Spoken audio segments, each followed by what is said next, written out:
Breakfast is Tech Talk, Tech Talk, Tech Talk, Tech Talk, Tech Talk, Tech Talk, Tech Talk with Matthew Dixon. Matty, that brings up, where did they get the name TikTok? I have no idea, Richard. I've never actually thought about that before. TikTok. Yeah. It's everywhere. There used to be Tic Tac lollies. There probably still are, but I don't know about TikTok. Tic Tac Dough, which was a game. Yep. And Tic Tac lollies. Yep. You can still get them. Yeah. So TikTok, what is it? It's an app, but who knows? I don't know where they come up with the name from. Yeah. And everyone that comes up with an app wants to have a catchy little short name that grabs TikTok. people's attention. Well, in America, they used to, when I was in America, we use it all the time to sort of hurry up. TikTok, get it done. You know, Yeah, right. That was the sort of thing. It was, you said to those that you work with, oh, listen, we've got to get that in a hurry. So TikTok, you know, and you'd sort of speed up the process. Yeah. PayPal, what about that? It's if you bought a share a couple of months ago, you'd be a squillionaire by now.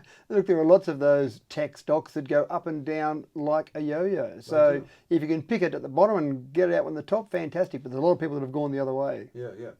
And is this fake money still around? Bitcoin? Yeah. Yeah, there's still people who are pushing that. And I've actually had a few people ask me about it. Never. And I've had a few people ask me about it. They want to invest in it. I said, look, I'm not an investment advisor, but I don't have a single cent invested in Bitcoin if that's any indication for you. Where does all this stuff come from, man?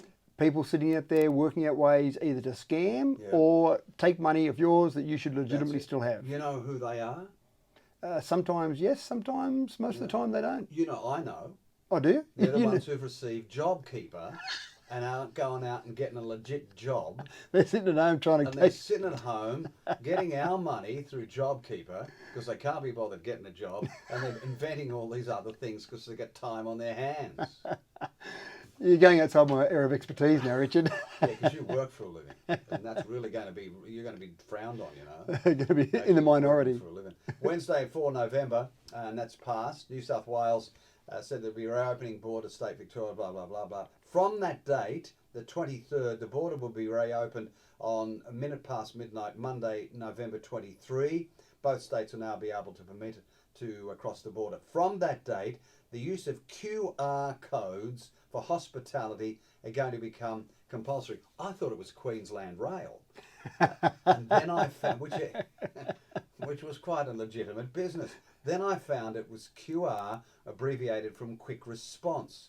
These are these little square things that you see with lots of mesmerising dots and dashes on them. What are they? Correct. So essentially all it is a way for a computer to talk to another computer. The same as you could write a word in the English language and I could read that and understand that. A QR code is simply a way for a lot of information to be packed into a very small amount of space. That's that square. That's that square. So barcodes. What's on the square? Information. So barcodes, I'll come back to that. Okay. Barcodes are information we're familiar with that are typically 13 digits, 15 digits, and a machine can read those.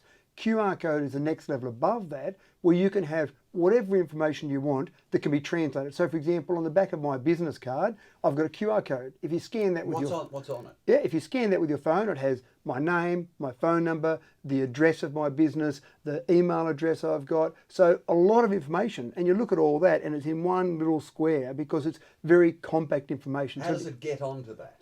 So you translate. You use a program that you type in text that you want. So information that you want to put onto a barcode, you could type in Richard Perno, 2 to you, whatever you want there. And then you would convert that to a QR code, and then any computer can read that QR code with all that information packed in very densely. So the whole idea of a QR code is it saves us typing in lots of information. When we go into a cafe and we scan the QR code in of itself... Where do you scan it to?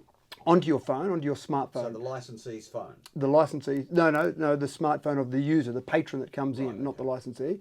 So the idea there is they could have an address that you could pull out your smartphone and type in very slowly a physical or a website address to go to, or by scanning the QR code, it's almost instant onto your phone. So it's read that instantly without you needing to type it in. It's really just a convenience factor.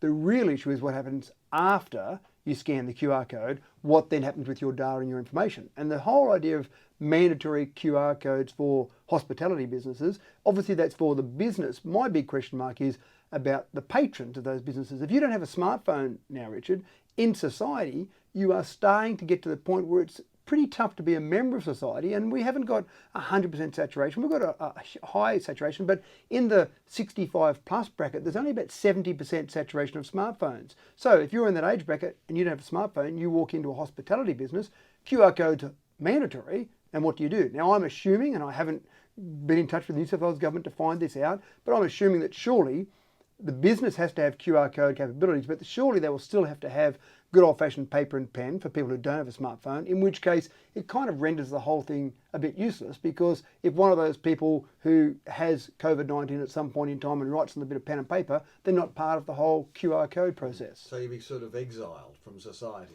Well, you know that bloke over there, he doesn't have a smartphone. Well, you probably wouldn't say that because he mightn't be allowed into some places. So you'd say, Jimmy who sits at home all day, he doesn't have a smartphone. It's all very well to be city-centric on these decision-making processes, but I'm thinking about the tiny towns and the villages that have a minimal population. You and I have driven through towns, population 15. Yeah. A lot of maybe no smartphones in that because you can't get one, or you're out in a black spot or something. So if you want to go to the local pub, what do? That's right, and you've hit a nail on the head there. Reception. You need, for your smartphone to actually be effective with a QR code, then it needs to have some form of reception, and some very small places around have limited reception, or if you're from the big smoke, you might have one of the carriers that has good reception in Sydney but minimal reception in regional areas. So you pull your smartphone out to scan and you can't get anywhere, because all it does is read and then take you to another site where you then enter your information. You need an active internet connection to go to that other site.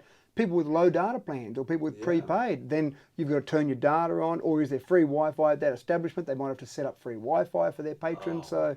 So I like the idea of QR code contact tracing for people voluntarily. It makes it quick for people to get into their pub, but still having the option for people. I don't know that making it mandatory is going to achieve a lot. Well, it's compulsory. Yeah, that's what I'm reading. 23rd of November. From that day, QR codes. Premier said that, continuing on to say, there is no reason why within the next 3 weeks that all businesses shouldn't have QR codes. Maybe she should have QR codes at her house for people that visited her over the last couple of years.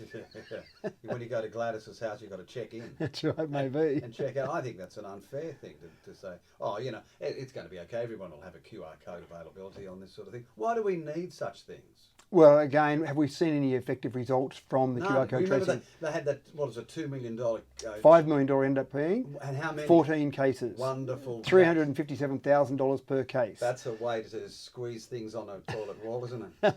That's right. They never think of these things, do they, Matty? Well, I think the real thing is thinking about what happens out in the real world. In the real world, QR code compulsory for hospitality businesses, I'm not sure is the best idea.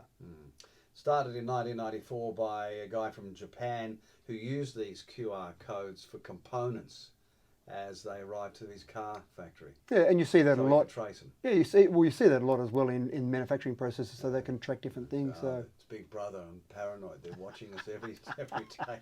Matthew Dickerson, you're a nerd, aren't you? I am. Yeah, you are. Breakfast is Tech Talk with Matthew Dixon. So there it is. Complain to your local member about these QR codes. Mandatory, compulsory from November 23. If you haven't got one, you ain't going to be followed. It's 8 o'clock.